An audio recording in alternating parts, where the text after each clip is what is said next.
This is The Baseline, discussing the hot button topics of the NBA. Welcome, everybody. You are tuned to The Baseline. Khalid, Warren, Shaw, discussing the hot button topics of the NBA.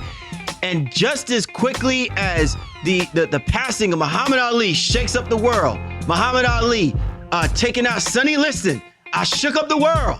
Leave it to Kevin Durant to shake up the world in the NBA and maybe all sports with one of the craziest decisions that we have ever seen. And I know my partner is ready to rock and roll with this one. Free agency is on and popping. And let me tell you, while the fireworks are shooting up in the air this 4th of July weekend, the NBA is just making it rain with all this money. And with all this money comes a lot of movement. But probably the most important movement has been the announcement by Kevin Durant that he is taking his talents to the Golden State Warriors. And to discuss everything that has happened so far with the free agency movements, you know I got to do it with my right-hand man, 50 grand NBA aficionado, Don Man contributor, writer for the illest websites, www.shotsports.net, Big Kahuna PNC, my brother from another mother, and probably the one who wants to put KD on his knee and start spanking that behind, my man, Mr. Warren Shaw, ripping out of Fort Lauderdale, Florida. Holla back at me, Mr. Shaw. Are you shook up, man? Are you shook up? Little bit, man. Salute to everybody on the 4th of July weekend, holiday, whenever you're listening and tuning into our show. But yeah, the news of Kevin Durant moving on is just it's dumbfounding. It really is. It's dumbfounding, and I'm a little bit disappointed in terms of what I think this means for the NBA at large, more so than my own personal interest as a fan in the game itself. I just feel like we're really headed for some dark days ahead with this type of movement. But nevertheless,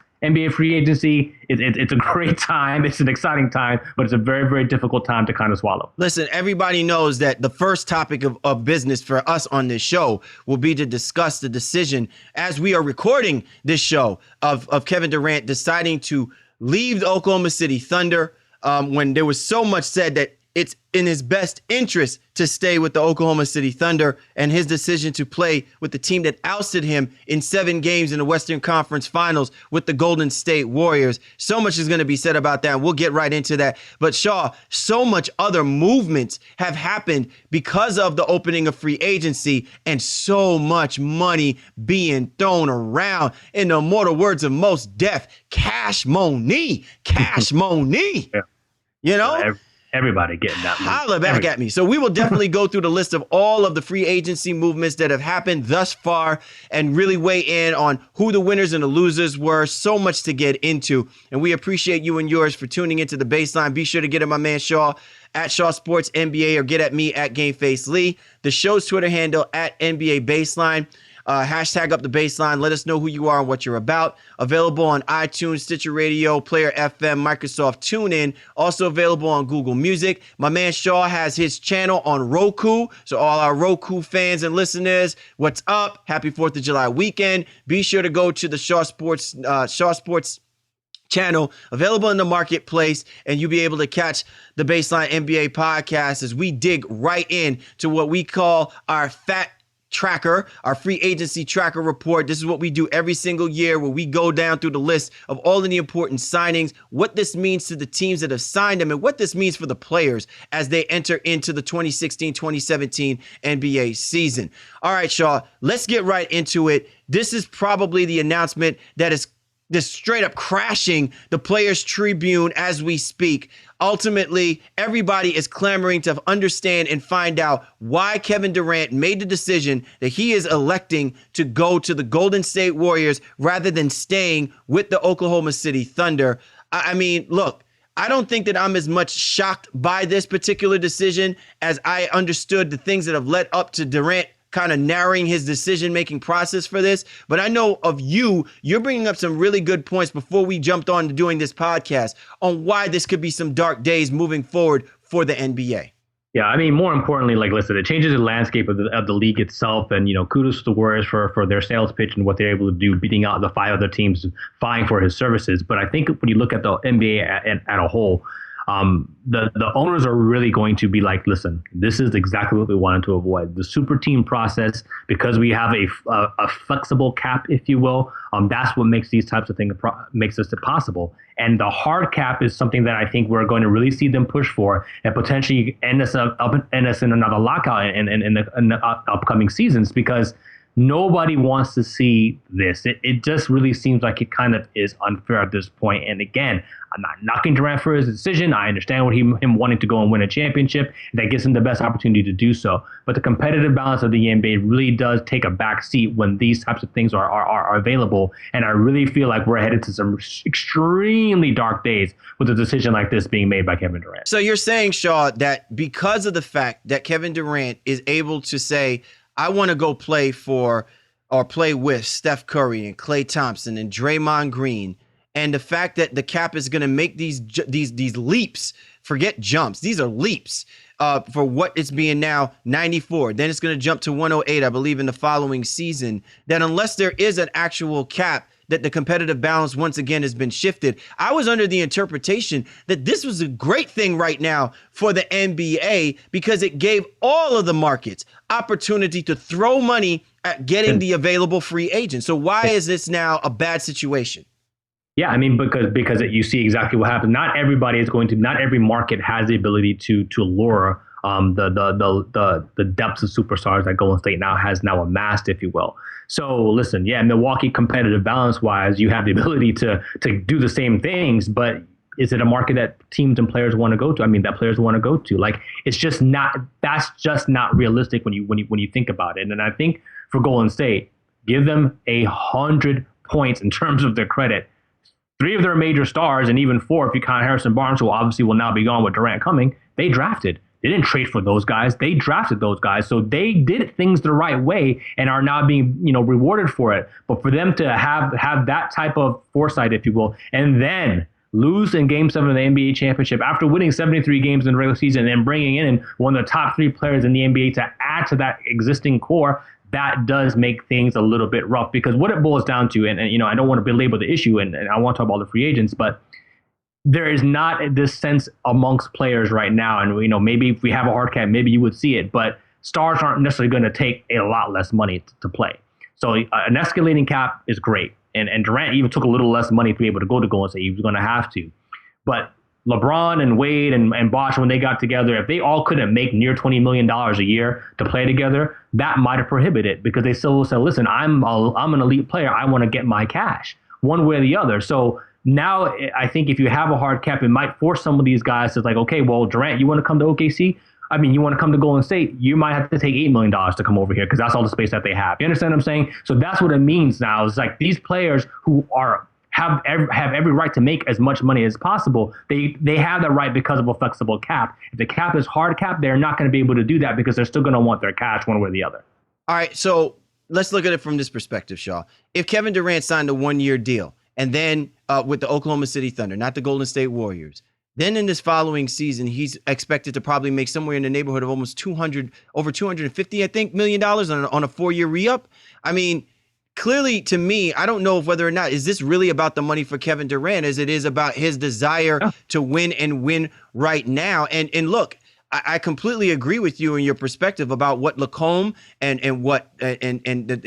Myers and all of those guys have done to put themselves in a position so that they can have this flexibility to move. I think the other thing as well too, Shaw, is, hey, Steph Curry on the totem pole should be one of those dudes that should be asking and demanding a ton of money, that probably is looking for like some kind of an extension. He's not saying anything because maybe he understands the bigger picture about what this team is doing now in this 4 or 5 year window that they have. Well, let's not get too far ahead of ourselves. Curry re-ups next year. And the thing about this way the cap rules work right now is that you can go over to re-sign your own free agent. And that's what it boils down to. So sure, Durant did a 1-and-1 where I think he's going to make, $25 or $26 million this season. And then he's going to opt out next year to try to re-up as the cap escalates. But Curry's going to opt out, or his contract will be up. He's making roughly $11 or $12 million now. He's going to get his full 5-year max now too. And the Golden State, they'll be happy to pay the tax happy to pay the repeater tax as well because it keeps them competitive and keeps them winning championships potentially. So Curry is like, hey, cool, whatever. My last year of his deal is up now. Next year's free agent crop is loaded. It's super loaded. And now you're going to throw KD and Curry kind of back into it. But, again, don't want to get too far ahead of ourselves, assuming Golden State does what they're supposed to be able to do with this lineup. Both those guys will return and we'll be just talking about the same thing over again. Oh, yeah, man. Listen, what an unprecedented move. All right, Shaw, you talked about that one part of it. It's from a numbers perspective. I want you to kind of embellish your frustrations about what this does from a player's perspective, because ultimately, to me, what KD has done does not surprise me at all. I go back to what happened to LeBron James. LeBron James has pretty much opened up Pandora's box by what he did making the decision. And I think people's frustrations and anger, I think, was misplaced because of the timing and where we were at the NBA when he made that decision.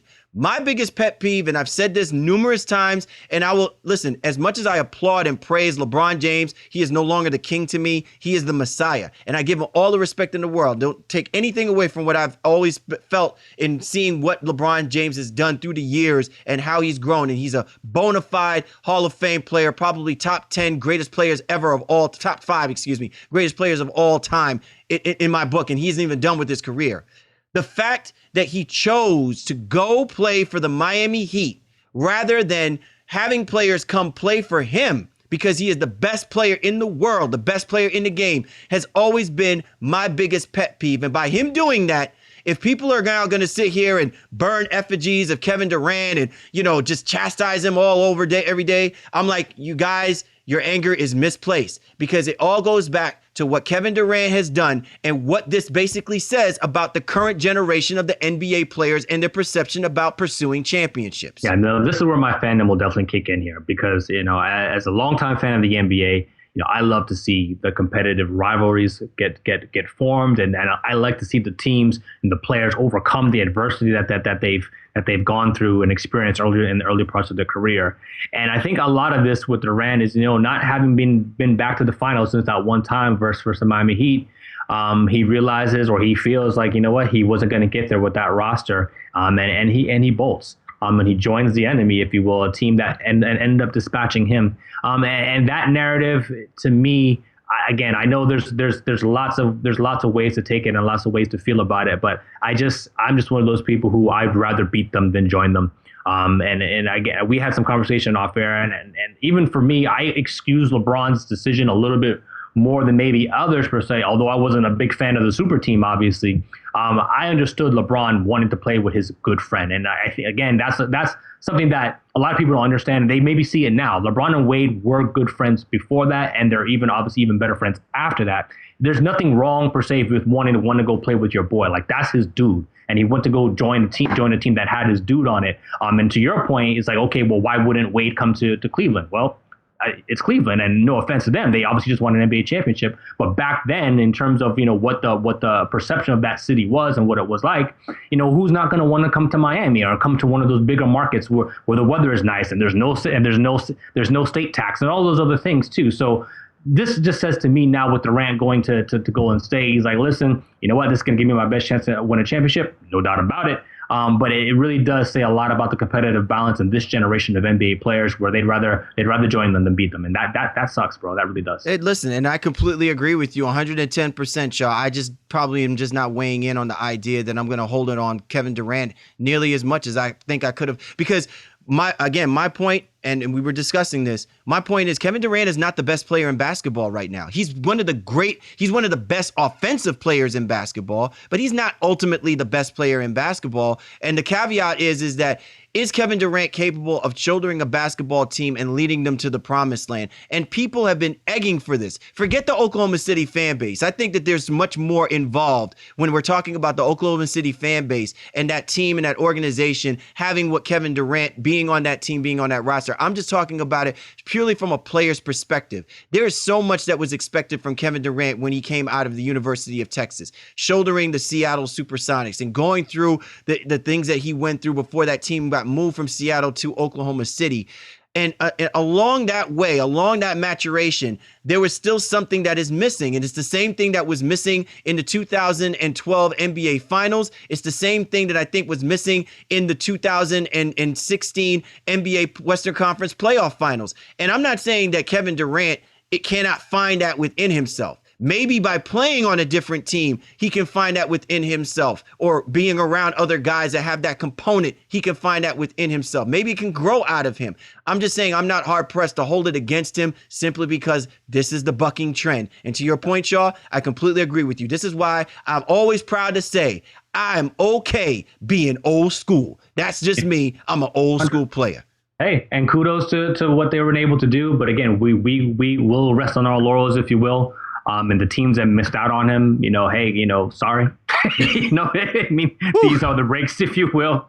And, there's a chance maybe if the Warriors don't get it done, you can try to pitch him again next season. And also take your run at Steph Curry, I guess, if you will, too. But, this is definitely a different time of the NBA. And for us, old schoolers like us, man, hey, it's not something that we definitely want to see. And I really would have been okay, I think, from a competitive standpoint, if he went back to OKC and gave it one more chance. Even if he didn't leave and went to another team, pretty much anybody but the Warriors or the Spurs, I'd be like, okay, you're really going out there and giving it a legitimate shot. But, like I said, he goes to Golden State, and that's fine. It is what it is. We'll see. Now they have to kind of get it done, hopefully avoid injuries, and, hopefully don't beat everybody by 35 points. Alex Kennedy put out a great tweet in terms of like, listen, if you're playing 2K17, the Warriors are off limits.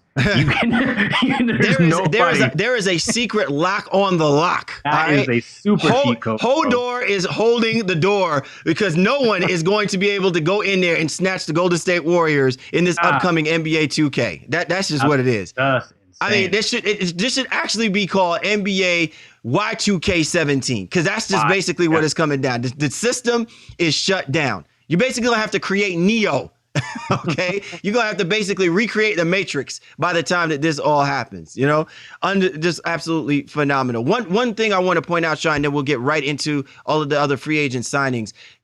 You said it earlier. Give the Golden State Warriors a ton of credit. We were talking about this off.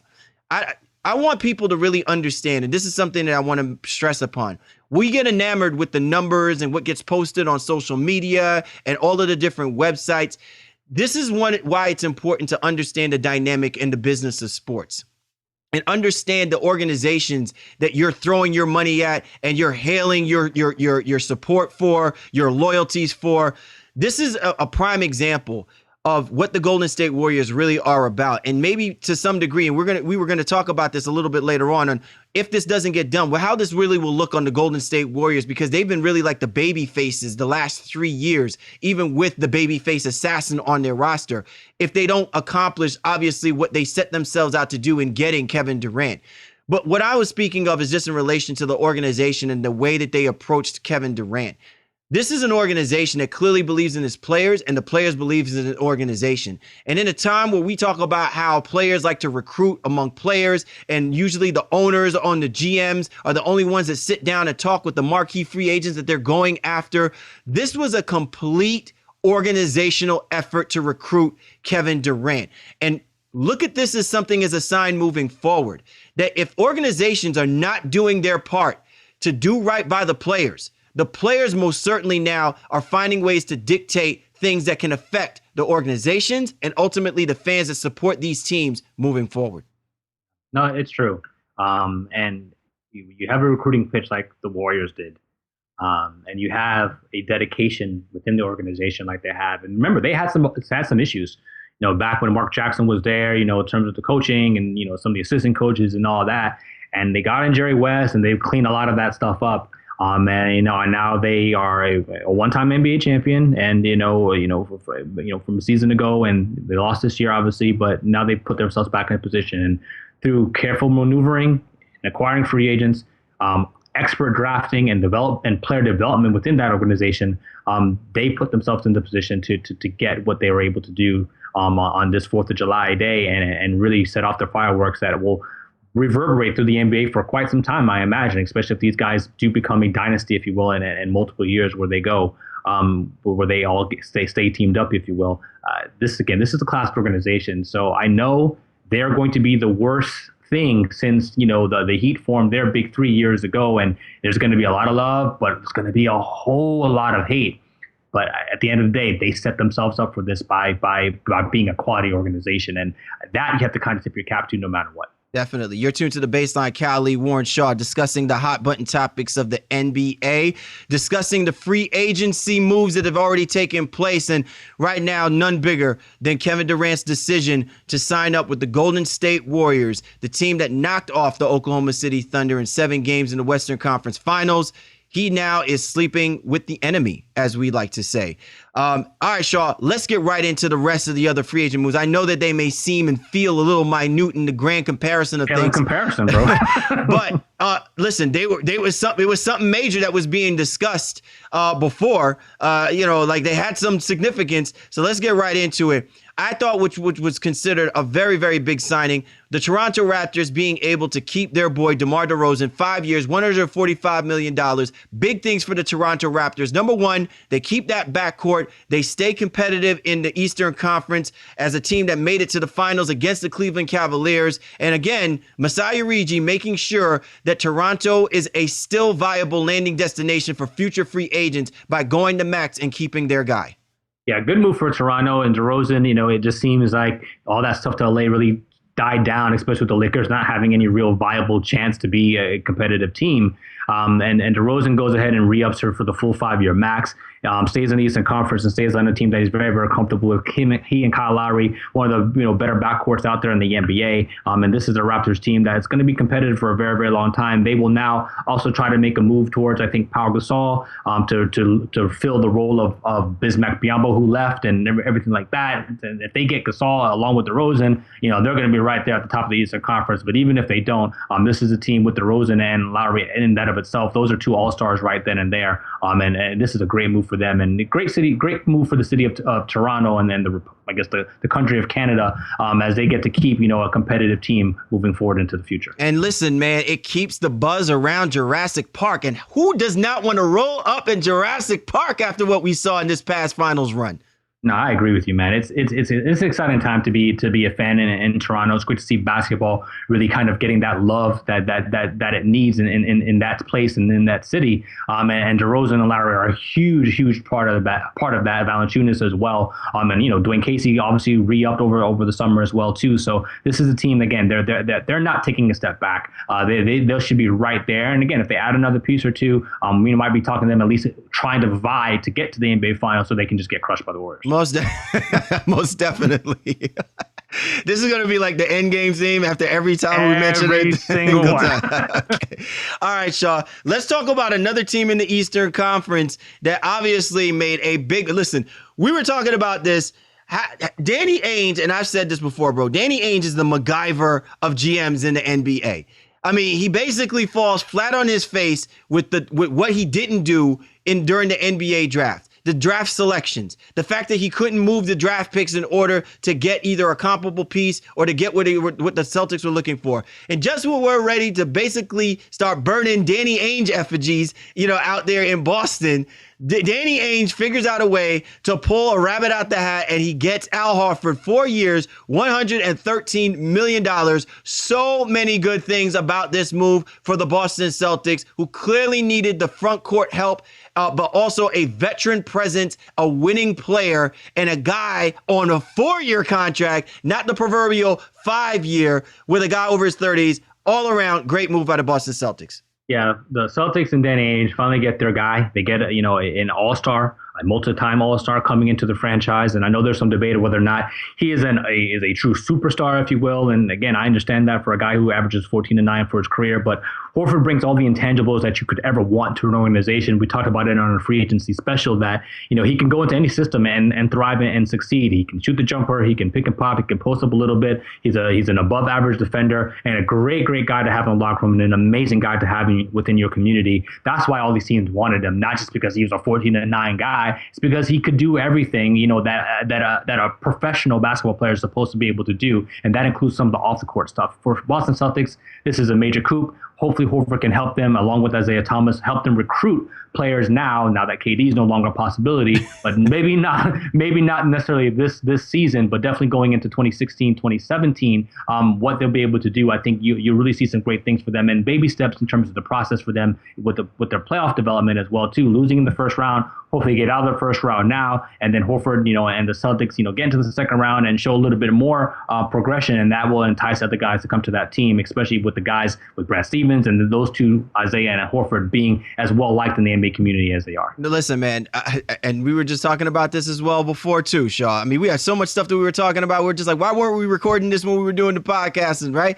But listen, man, if you are the Boston Celtics, right, and you've had the great rivalries with the Los Angeles Lakers, if you're Danny Ainge, I know you're not thinking about it, but you still got to be feeling pretty good. You got Al Horford as your ambassador to try and recruit more free agents moving forward now after this season. Then the Lakers will be in getting the savvy veteran presence of Timothy Mozgov to do their recruit. You know what I'm saying? Recruiter. Like I gotta tell you, man. Like, listen, we'll talk about the Lakers in a little bit, but I gotta tell you again, all around great move for the Boston Celtics. And listen, Al Horford is a great guy, positive guy, does no wrong, great in the community. He has that work ethic that Bostonians love. I think, again, if you're the Boston Celtics and we want to start talking about you as an elite team in the Eastern Conference, which I was struggling to do how many times? I think I fell on my face trying to make the argument. I think this can definitely legitimize them if they do make a couple more moves and they improve upon the current roster that they have. They can catapult themselves in what's clearly is going to be a wide open Eastern Conference 2 on down. The Celtics have definitely positioned themselves right in the mix. All right, Shaw. So as we talk about what Al Horford did for the Boston Celtics, let's switch gears over to the Western Conference. And I know all eyes have been about what happened with KD. But prior to that, man, all eyes were on what the Memphis Grizzlies did in acquiring 2 players, Mike Conley, and keeping their man, the point guard, to be their man for the next 5 years moving forward, and then snatching Chandler Parsons from the Dallas Mavericks. 2 players, basically $247 million being spent. Listen, man, Elvis Presley's jumping out of his graves right now. Talk about where is that money when I was performing. Graceland never looked so much better now. You got all that money being thrown out for 2 players to build the Memphis Grizzlies roster. Your tandem of Gasol, Parsons, and Conley is the future for the Memphis Grizzlies.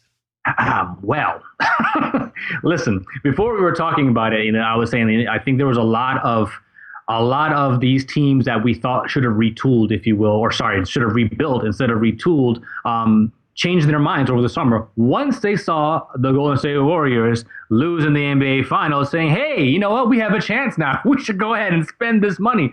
Robert Parrish, he goes out there and he puts out a nice little gif of all the money he spent before the KD decision. It's like you're saying, give me $247 million, like Mike Conley and Chandler Parsons combined, which would have seemed like a great move to be in the ultra competitive Western Conference.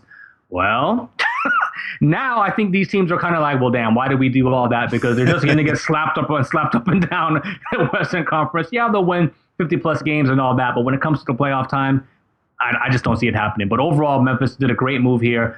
Getting a shooter, getting a wingman.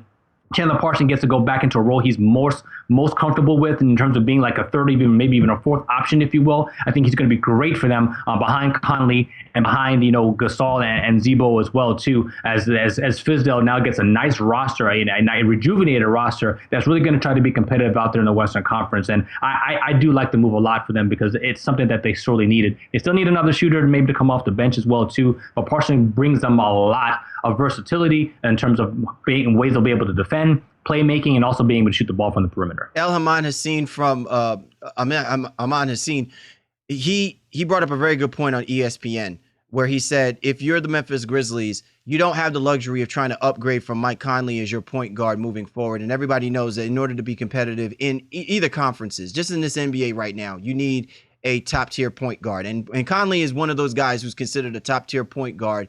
Even though he's never been an all-star, he does all of the things necessary to make his players better, to make your other marquee free agents better. And if it was important, it was in the best interest of the Grizzlies to put that max deal on the table for him. At the same time, though, also keep in mind that Conley has been susceptible to injuries. Chandler Parsons, susceptible to injuries. Marcus Gasol, Zach Randolph, susceptible to injuries. So while this looks really good on paper, it's all predicated on whether or not these guys are going to stay healthy for the duration of the 82-game season. And I think that's going to be the biggest challenge for Fizdale is how is he going to supplement the depth to make sure that the minutes are maintained properly so that you're not stretching these guys for the runs that they're going to need to make. They're definitely going to be a team that I think is going to be competitive. Where they fall in the totem pole of the Western Conference playoff picture remains to be seen because a lot of it is going to be predicated on how these other teams have built themselves up, and we'll get into those teams in a little bit. But just ultimately, when you look at this Memphis Grizzlies team, shelling out the $247 million, a lot of money to build on the idea that this team can be competitive and can maintain what the fluctuation that's going to happen moving forward. I did say this, Shaw, and to me, it's a one caveat. This now really puts the microscope on GM Wallace for the Memphis Grizzlies. If this does not work, if this does not happen, I mean, so much egg on the face because you're not going to be able to move Parsons or Conley, at least within the first couple of years, because of the deals that are being given. So you ultimately are going to have to ride or die that this is what you want to work with moving forward. And I know it wasn't predicated on the idea that if Kevin Durant was going to sign with the Golden State Warriors, that this whole point would be moot. It's just the idea that they're leaving themselves very little flexibility because of the fact that they've committed themselves long-term on these players. Yeah, they absolutely have. I mean, they're in for the long haul, and that's fine. You know, the grit and grind mentality is not something that they were willing to give up, despite what you and I and many other people thought. You know, Memphis really should kind of go back to the drawing board now and maybe look at maybe trading some of those assets that they have and really trying to do the long rebuild. But it seems nobody's into that. Nobody wants to rebuild. They all want to stay kind of, you know, right there, trying to be competitive. And I get it. You know, nobody wants to do a hard thing. But the Memphis Grizzlies, they made the most of their situation. Getting Conley to re-sign and getting Chandler Parsons there are very, very good moves for them. And again, they'll be right there in the Western Conference. All right, you're tuned to the Baseline. Kyle Warren Shaw discussing the hot button topics of the NBA free agency on a roll, man. And what a way to spark up the NBA offseason than already some of the moves that we've just discussed. Another major move, Shaw, probably won't have a lot of heat, but definitely will put a little sizzle on the bacon, is out in Atlanta. You know, Dwight Howard, man, 10 years ago, the greatest show that was happening outside of the NBA was Everybody Hates Chris. Well, in the NBA was Everybody Hates Dwight Howard after what he put the Los Angeles Lakers and ultimately now what he's done with the Houston Rockets. But now he has found himself a home, which is going back home to the Atlanta Hawks. 3 years, $70.5 million deal. How good is this for both parties, and how much better now does he feel that he actually now gets an opportunity to listen to Charles Barkley sit here and have to continue to ride him out now that he is basically playing in the arena next door to the TNT studios? Well, I mean, I think this is great for Dwight, and I've been one of those people who haven't necessarily been as down on him as others have. I think he can still really produce. And him going to Atlanta, there's obviously some concern there with the Atlanta nightlife and some of the things that Dwight may like to get into. But I really do feel like after that Charles Barkley, Kenny Smith intervention, if you will, on TNT, that I saw a contrite Dwight Howard and someone who's willing to take the next stage in his overall professional development. And I think with Coach Bud, coming from the Spurs system and all that and bringing that to Atlanta, that maybe that culture of player development and professionalism is something that he can really benefit from. And if they had that conversation where he realizes, in Bud's system that there's going to be a lot of ball movement, you're not going to be able to get those straight post-ups. You were most successful in Orlando when you were doing the pick and roll, diving to the rim and cleaning up some of the offensive rebounds. If he dedicates himself to that, I think he'll be just fine and can have maybe a bounce back season and become an all-star again. And he's more than an acceptable replacement for the loss of Horford, who's obviously now in Boston, as we discussed earlier. So I think for Coach Bud and Atlanta Hawks, this was an acceptable move for them. Not too much risk involved. I mean, it's a 3-year deal. He still gets his $20+ million, which is what he's roughly going to command in this market anyway. And he gets to come back to a city that he can really try to rebuild his career and his legacy a little bit. All I'm saying is that he just needs to stay away from them cutting it up into ATL chicks, man. Can't be messing with that, man, because then he'll find himself right on the next show of Marriage Boot Camp. So, you know what I'm saying? So, look, let's be realistic about this. This really is going to be a good situation for Dwight Howard if, as you say, Shaw, he is at that stage in his career where he recognizes that in order to maintain his relevancy, to maintain who he's been as a player and what he's contributed, that he's got to change his attitude. He's got to change his approach. And he's got to basically bring something to the table that's going to make it worth its while. I know Atlanta Hawks fans are going to be kind of about this. And Atlanta Hawks fans have always pretty much been about anything regarding the Atlanta Hawks. But you have to do this. You need to make sure that, this Hawks team has always been a team where you don't know if they're more free agently friendly or they're more about the players that they draft and they develop. You got a young point guard in Dennis Schroeder. I'm interested in the dynamic between him, Howard, and with Millsap, and how those guys are going to be able to make things work. Schroeder, though, is definitely the type of point guard where you don't have to worry about him being a point scoring point guard, because I think he's going to be more fixated on feeding the big man. And if you're ultimately about making Dwight Howard happy, you figure out a way to feed the big man. So this is going to be an interesting situation.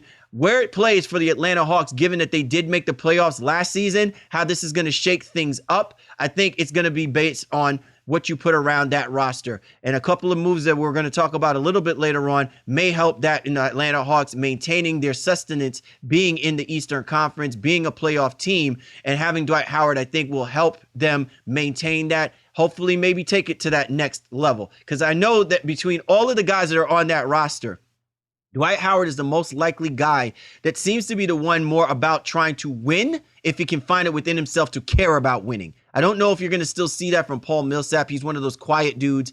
Dennis Schroeder, he's from another country. So I think he's still learning that process. And we don't know if he's got that Chris Paul in him to bring the best out of some of these players. But it's definitely a project that Budenholzer is going to be looking at as they move forward. All right, Shaw. When we talked about where Dwight Howard is gotten to, where he came from, and what way for us to segue in where Dwight Howard came from than talking about the Houston Rockets. Nothing short of doing something to make themselves get talked about in this NBA free agency. Daryl Morey, boy, leave it to that man to make us media people happy. His two moves so far, getting Eric Gordon and Ryan Anderson, I'm thinking probably by far the most interesting moves that will not get as much heat on the headlines. But man, I got to tell you, man, making you wonder, what are the Houston Rockets doing right now with these two signings? Gordon, 4 years, $53 million. Ryan Anderson, 4 years, $80 million. No doubt they're getting paid, though. How about the Houston Rockets picking up the New Orleans Pelicans scraps, if you will, picking up two guys who were on that roster last year that didn't make the playoffs. But that's not a knock on either one of those guys. Those are two great offensive players. And I say that, being very, very contrite. They're two great offensive players. And the Houston Rockets may become the Houston Matadors between Gordon, Anderson, and James Harden playing defense. It's going to be a parade to the rim as those guys, none of them are able to defend. But from an offensive standpoint, they really can fill it up. And Harden's going to get the ball to those guys. Gordon is even a little bit a better playmaker than maybe even given credit for. So he'll get some guys involved too. And then obviously having the rapport with Ryan Anderson from playing in New Orleans too, that helps them. And D'Antoni really getting guys that fit his system. Anderson going into, a lot of pick and pop. He's great at obviously extending the floor and shooting the three. And again, having Harden being able to kick out to him, it's going to make this offense really exciting. But I am a little bit concerned about what they're going to do from a defensive standpoint. I'm more than a little bit concerned. But nevertheless, even from a positional standpoint, who goes where? Does Gordon start? Does Anderson start? Because they still have Ariza. Does he come off the bench? And how is all that going to work? They still don't have any type of real center on the roster currently right now. So they have some things that they still need to figure out. But from an offensive standpoint, this is a great move. Houston will be very exciting to watch offensively. Yeah, I think the ball is it's going to rain, definitely. I mean, they're going to shoot for the stars. Hopefully, it may, they reach wherever. Completely. So, I take nothing away from it. I probably question the Ryan Anderson trade, the signing by Ryan Anderson more than anything else, more on Ryan Anderson. Because I really think that he probably could have found himself playing in other teams that would be better suited. But maybe, maybe he recognizes the writing on the wall. This is about as good as it's probably going to get at this stage in his career to get a 4-year deal of this much money. But man, there were a lot of conversations leading into this offseason where Ryan Anderson could definitely be a game changer. He could be a roster changer in many sorts. And I thought maybe he would have kind of owned that a little bit in where he was looking to find himself playing. This Houston Rockets team, the signings are great. Is it going to make this team a playoff basketball team? I doubt it very much in the least. And a lot of it still comes down to, can these guys stay healthy? And you're playing against a one head coach who is less likely to maintain your health sustenance. I got to tell you, man, it's good that you got that $80 million, $53 million deal on the pallet, because you're going to be spending a lot of time whipping out your Aetna insurance card playing under Mike D'Antoni. Yeah, there's no doubt about it. And you said those guys are already fragile as it is anyway. So, we'll see what happens. But again, from an offensive standpoint, a lot of great basketball will be happening in the city of Houston. And James Harden has some offensive help that he's been asking for, I think, for the last few seasons. So they got him that. But defense, hey, we don't know. Definitely. All right. So now let's go ahead and switch gears, Shaw. And how about the New York Knicks getting bullish with their free agency approaches? And bullish, I mean that in the literal and configurative sense, any way that you can imagine. I mean, basically picking up Derrick Rose on a trade and then going out and signing Joakim Noah on a 4-year, $72 million deal. Add on top of that they get their quote-unquote defensive two-guard stopper who can shoot the basketball from three as well, too, in Courtney Lee. 4 years, $50 million. Hey, this New York Knicks team, obviously, they read the writing on the wall. Win and win now. Yeah, they're going to be splashy. And like I said, they're going ahead and taking, two guys from a roster that didn't make the playoffs as well. But obviously Noah was hurt for pretty much the entire season last year. 2 or 3 years removed from being an MVP candidate, if you will. So he comes there now. The years are a little bit long, I think, in terms of the four, especially with his injury history. They get Rose. Obviously, we've already talked about that on an expiring deal. Signing Courtney Lee, I think, was a great move for them. They were also in the hunt for Eric Gordon. I just felt like that would have been too much offense and not enough defense. And, that would have really hindered the development of Porzingis as well, too. So I think Lee is a guy who fits into a role, understands what he needs to do on a team, be a 3-and-D guy, and allows Porzingis to still get his touches with the improved offense with Rose, and obviously Carmelo still on the roster. So the Knicks, hey, they made a decent move here. It should propel them, you would think, into playoff contention.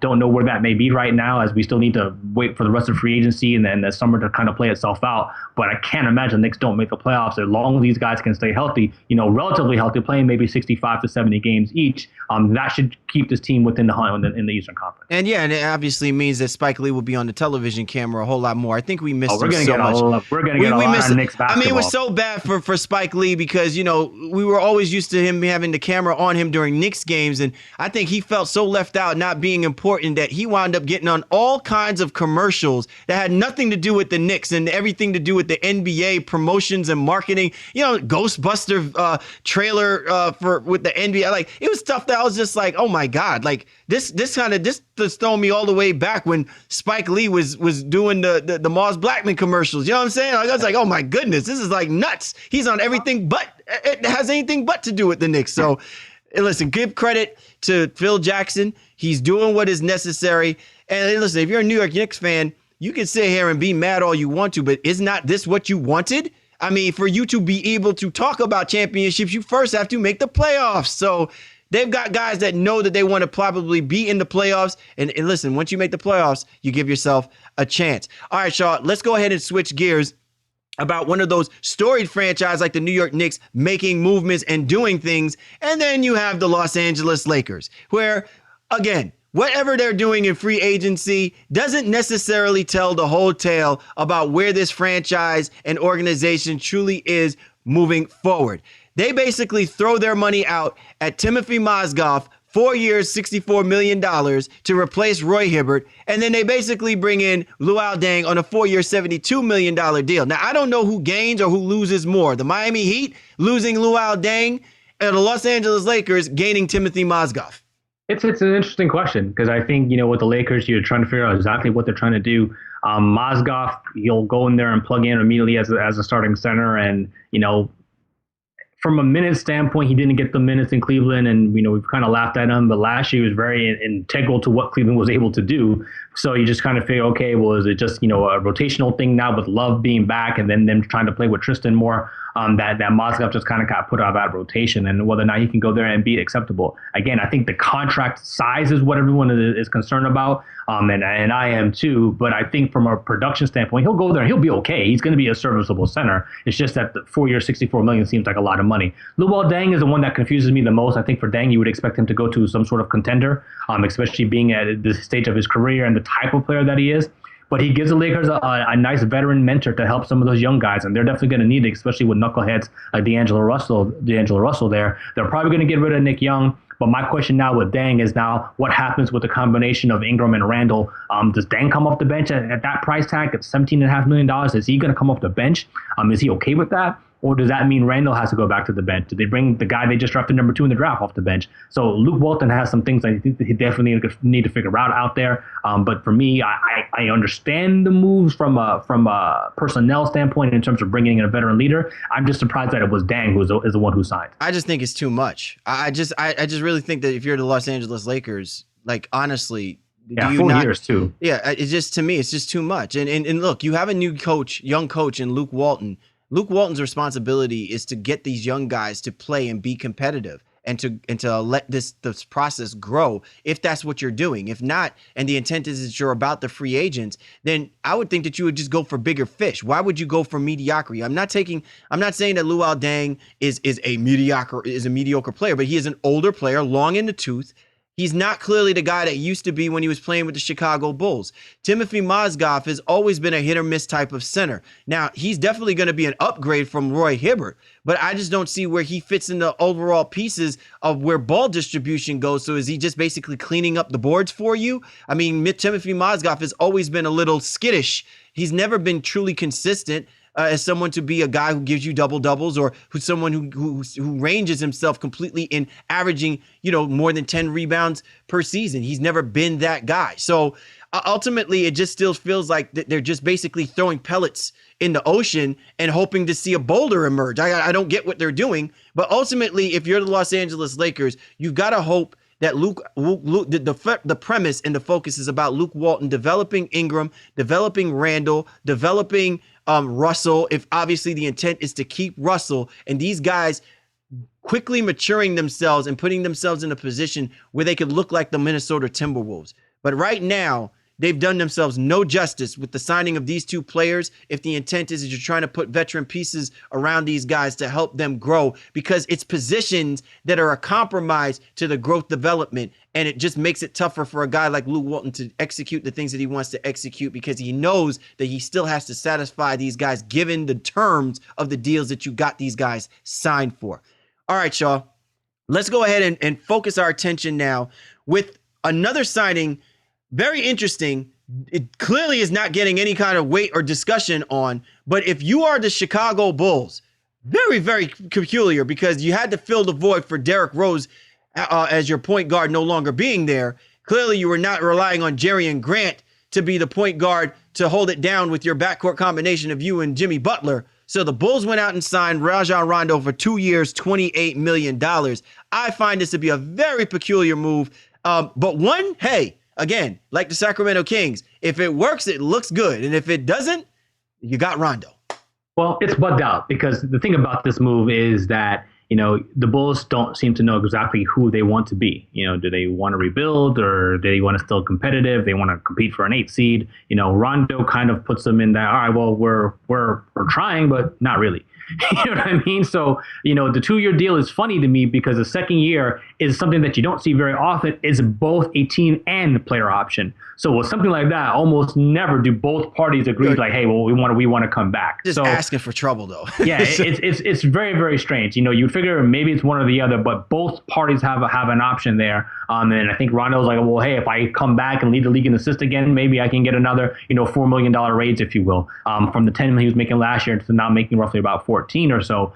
So maybe it works out for him, and maybe it works out for the Bulls, but it does seem like an odd fit. I thought the Brooklyn Nets were going to be somewhere that he was going to be able to go. But they made some other moves that prohibited that from happening. I thought Philadelphia might have some interest in him, even Sacramento, who still needs a point guard. But they seem to have no interest in bringing him back, and that might be a Coach Yeager thing. So Rondo to Chicago playing alongside Jimmy Butler, hey, could be fun.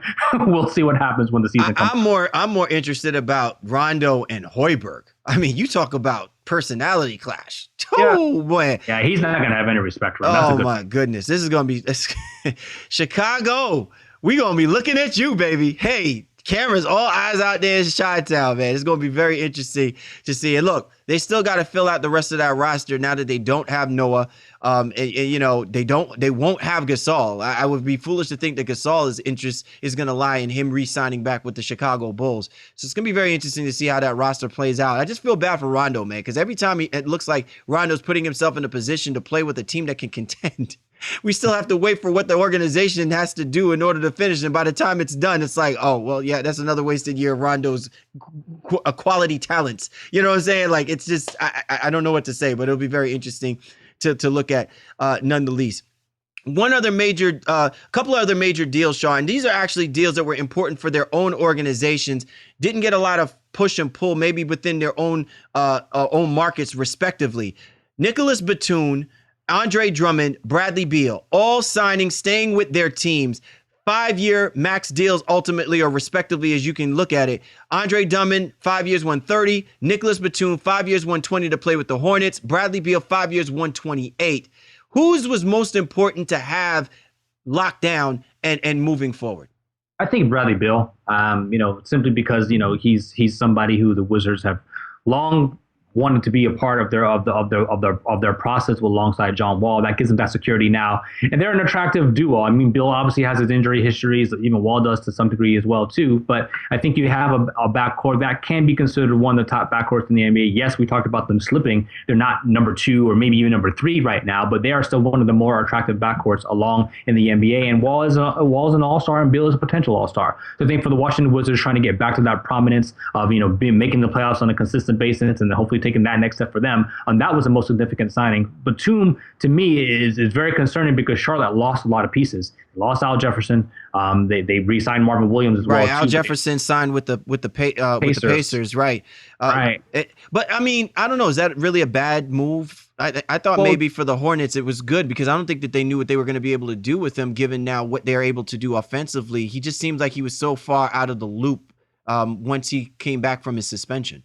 Yeah, I mean, but it's an issue now because they're going to have to rely on Kaminsky a lot more than they have in previous seasons, and that goes also back to Cody Zeller, and he's going to have to play the minutes, and he did okay. But they lost any type of real interior presence. Again, they got Marvin Williams back, so I mean that helped them. I mean, it's a pretty large deal they signed him back for, but that's just what it's going to take in this market. And they also lost Jeremy Lin, who I know people like to make fun of the guy, but he was a great plug and play for them off the bench. Insanity is back in New York, baby. Yeah.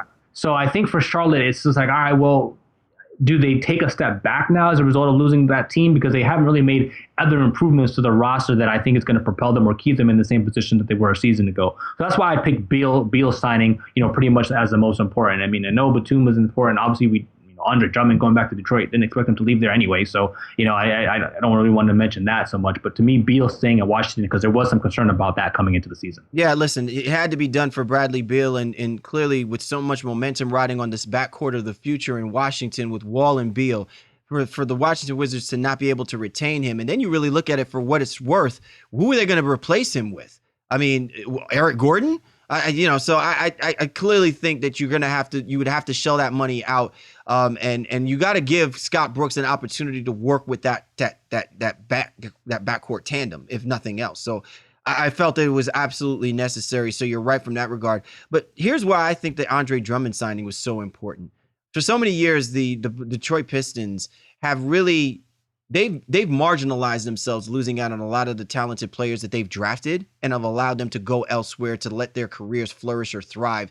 They've had Amir Johnson. They've had a couple of guys. I'm not saying these guys are marquee guys. I'm just saying they've had some guys that I think if they had stayed in the system and been under better situations and conditions from a coaching organizational up perspective, that these guys would actually be doing the same things that they're doing with other teams. And I think that they realize what Andre Drummond's worth is to Detroit, what he's brought to that team. He's been there with the winning and with the losing. He's a coachable guy. Van Gundy loves this dude enough that he got rid of Josh Smith when they had and Greg Monroe. So my whole thing is you needed to make sure that you solidified the confidence of the fans in their belief that Andre Drummond is their big man of the future. And by re-upping and doing this deal, it was important because now the Pistons making in the playoffs, that's the future for them. they're going to build around Jackson and Drummond. And you got to make sure that whatever you're putting around those guys moving forward, especially guys like Stanley Johnson, who had an impressive run the second half of the season, that to me is a sign that the organization is believing in their young, talented players. And just like the Minnesota Timberwolves, you put the right guys around them, coaching wise, the right situation, they'll quickly and rapidly kind of quash the idea that there's this whole premise about rebuilding, and it's going to be years before you start seeing the fruits of your labor coming to fruition. Yeah, and with the Pistons, a couple of the great moves they made in terms of getting John Lure now to kind of be a stretch four coming off the bench to kind of space the floor alongside Drummond. Also getting Ish Smith to be the backup point guard there. Listen, they traded Jennings away. Really solid. Yeah, great move. I mean, we love Ish Smith on the show here, and just really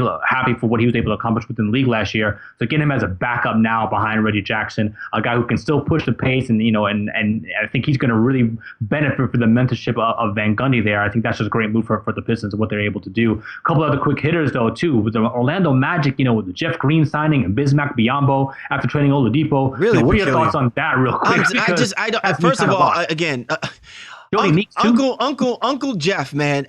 There are times where Jeff Green needs to be Jeff Green, the basketball player, and then there are times where Jeff Green just does things that sounds like your Uncle Jeff. Like, I just don't understand this move by the Orlando Magic. More importantly, I don't understand what Jeff Green is doing by signing this deal, playing with the Orlando Magic. It's just so bad in so many ways. Maybe this is just the way it is with him. He's content in his role. I just don't see it being a match made in heaven for Orlando and for Jeff Green. Yeah, I think Vogel just is like, listen, we're gonna have a defensive mindset, and they hope Green can come in there and be a strong defender on the wing. He's okay. He's never been a great defender. I think he came in the league as a more than solid defender, but he's definitely regressed in that in seasons ago. But them signing Biyombo, I don't really know what's going to happen with their spacing. If you can play Biyombo and Ibaka together, or some combination of Biyombo and Vucevic, like that would just be atrocious. So I guess that's not something they can really do. They also signed DJ Augustin, or agreed with DJ Augustine. So I don't know what that means for CJ Watson, who was hurt all of last year, but for all intents and purposes was a good pro and played when he played. He did play well for them. So I don't know if he's going to be out of there. Lots of questions for me, because it just seems like now Aaron Gordon's minutes are going to get crushed up a little bit. Hazonio's minutes are going to get crushed up a little bit. Again, we thought that these moves are supposed to open up minutes for these guys. Yeah, and let these guys run. But now you have these veteran guys, and Vogel said he wanted veteran guys because they want to take that next step. But it just seems like these fits are a little bit awkward for me, and hopefully it works out for them. Hey, we'll see. We'll see. One thing for me, one of the big ones that I really liked, the Portland Trailblazers getting Evan Turner. I think this is a really solid move. They needed to deepen that bench. More importantly, he might actually find himself being a starter, given the fact that they just need that small forward help. I think on a consistent basis, you got a guy that can handle the basketball. He can rebound. He can basically take guys down in the post. He is a mismatch nightmare. And I think under Terry Stotts, again, give credit to Evan Turner, man. He's putting himself in a situation where his game can continually grow. And now he's reaping the rewards. A 4-year, $75 million deal. Listen, man, Portland is going to be a good basketball team. I know we're talking high and mighty about what the Warriors just did in getting Durant, but let's not forget that the Portland Trailblazers, they made some runs and they put themselves in this position where nobody thought that this team was even going to be in the playoffs last year. They just made themselves a little bit deeper by getting Evan Turner. Yeah, Evan Turner is basically the replacement of the backup plan to Chandler Parsons. So if they would have got Parsons, it really would have been something special. But Turner is more than adequate, I think, for what they want to do, playing in that three role. And again, does a lot of great things. Kudos to the Celtics and Brad Stevens for boosting up his career, and Turner for actually coming in there and accepting the role that he did in Boston to be able to get the contract that he's now signed with the Portland Trailblazers. It's a 4-year, $75 million. He's going to go there and start immediately at the small forward position along Lillard and McCollum, guys who will be able to put him in position to score a little bit and do things for him too. I think that's a great signing for them. One more that I want to talk about too, which I think is really underrated. I think the Utah Jazz getting Joe Johnson. I knew you were going to go there with that one, because I'm scratching my head on this one, Shaw. I really am. But it's an interesting move because I think same thing. They wanted another veteran guy. Alec Burks has been, in and out of the lineup. They just traded away Trey Burke to the Washington Wizards as a matter of fact. But Joe Johnson now comes in there and it gives them a veteran guy, same size. He could start, maybe comes off the bench, who knows? And gives them a guy who can also hit shots when it comes down to that clutch time. When you're looking for somebody to not shy away from the moment. So I like the move. The years and the money is fine. 2 years, $22 million. It's relatively expensive bargain in this market. But I mean, I do understand. It's like, okay, well, they seem to have a lot of guys who they really need to develop. I don't think Johnson's going to come there and take away from that. I just feel like he really is going to go there and truly be the veteran guy that helps those guys get to the next level. Yeah, listen, man, give credit to the Utah Jazz. I mean, clearly they think that this is a team that should be on the precipice or should already be in the playoff picture. And Joe Johnson is a veteran type of guy, a guy that can clearly obviously still get his own shot under a minute's limitations. I think he can be very productive and really supplement something that was missing from that team last year, which Snyder could not get from obviously the two guard position because of the health situations regarding Alec Burke. But then ultimately now you don't have to put the onus on Hood to be that guy as well too. Plus Joe Johnson can play that three. And then also with the reports that the Jazz lost Trevor Booker, you needed to deepen that roster a little bit better with someone that can score the basketball. I think this definitely is going to help them moving forward, right? Yeah, so, but also get your boy Laz a little bit more run out. Yeah, a little bit more. All right. Hold on, sorry, real quick. And shout out to the Nets: Trevor Booker, Jordan Hamilton, Jeremy Lin, Tyler Johnson, all to that roster.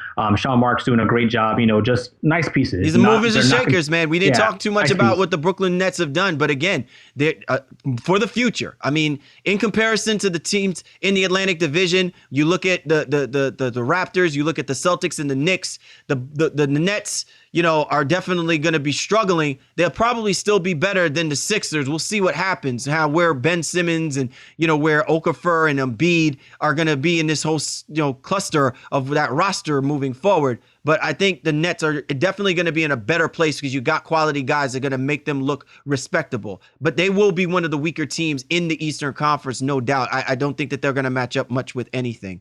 Shaw, final thoughts about what we've basically seen transpire, this whole frenzy of moves that have happened. And Shaw, listen, today is July the 4th, bro. This is only 36 hours removed from when free agency has opened up, and all of this has happened. I swear more money has been spent in these last 36 hours than I really think that we're ever going to see the Dow Jones ever look at money exchanging flows for the next 6 months. I mean, it's just absolutely nervous what's happened so far this year.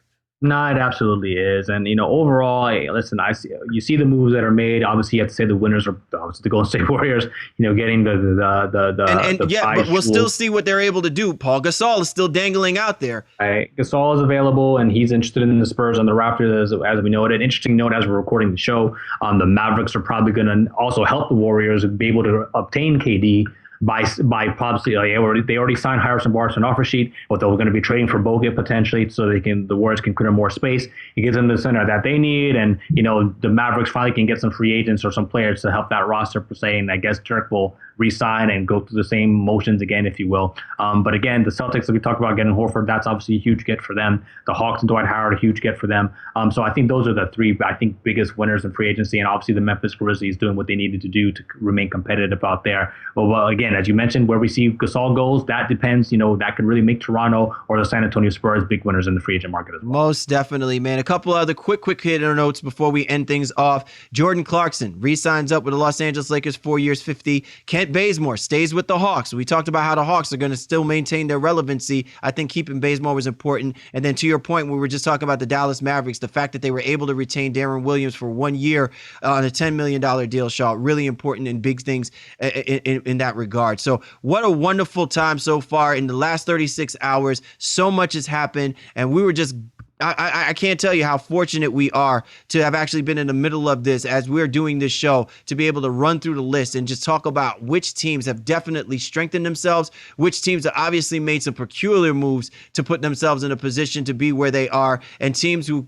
they're missing out on the opportunity. They're missing out on the frenzy, baby. They're missing out on the opportunities to snatch up these dudes. Well, expect the trade market to heat back up now, especially as teams see, some teams are going to double down and ante up. It's like, all right, Golden State, touche, and they're going to really try to some players. Timberwolves have some players to move. Don't be surprised if the Warriors, if they're not going to if they can't get Gasol and they can't find a viable center in the market, there's a couple of guys over there that they might be willing to do something with. Yeah, and Philadelphia, they have players that they want to move as well, too, with Embiid potentially coming back. So there's going to be a lot of rumors. Cousins might get back into the trade market, too. As you mentioned, the Timberwolves, Gordy Zhang is somebody who I think they're definitely going to move. They signed Cole Aldrich, somebody we didn't mention on the show, but they signed Cole Aldrich to a 3-year deal. So I don't know how they're going to play all those bigs. So somebody has to go there as well, too. So much more to happen as we move into free agency throughout the rest of the summer of July. I mean, the month of July, and jump right into Summer League that's starting up this week as well, too. And what about Jamal Crawford, man? Talking about I'm LA, I'm a lifer. You know what I'm saying? New York boy, going Cali. He said, I'm riding the dime with Coach Doc. I thought he was gone. So the Clippers, they made moves quickly to re-up on some of their guys. Most of their guys really brought Austin Rivers back, brought Johnson's back, brought Jamal Crawford back. And they're just going to go at it and do it again. Hopefully they can stay healthy and be competitive in that Western Conference. But geez, it's going to be lit, especially when the Clippers and the Warriors come to play. But no doubt about it. You heard it here, not first, but you definitely heard it here. Warriors Thunder have to be Christmas Day game, bro. My goodness, man. What a phenomenal, unprecedented situation occurring. Durant going to the Warriors. Unbelievable. Well, listen, for you and yours, we're going to let you get back to, your regular day, because clearly so much irregularity has happened with regards to the NBA. But what a wonderful time it's already been. NBA Summer League is already upon us as well, too. So be sure to check us out, as we will definitely give you a little bit of what's going on with regards to the Summer League in Orlando and also out in Las Vegas in our upcoming episode. For the Baseline, Kyle Warren Shaw, we appreciate every single one of you guys tuning in. Be sure to check us out on available platforms. Again, we encourage you guys to jump on board, hit us up with comments, thoughts, and ratings, and allow us to be your go-to resource discussing all things in the association. For the Baseline, Kyle Warren Shaw, we appreciate you guys, and we'll catch up with you next time.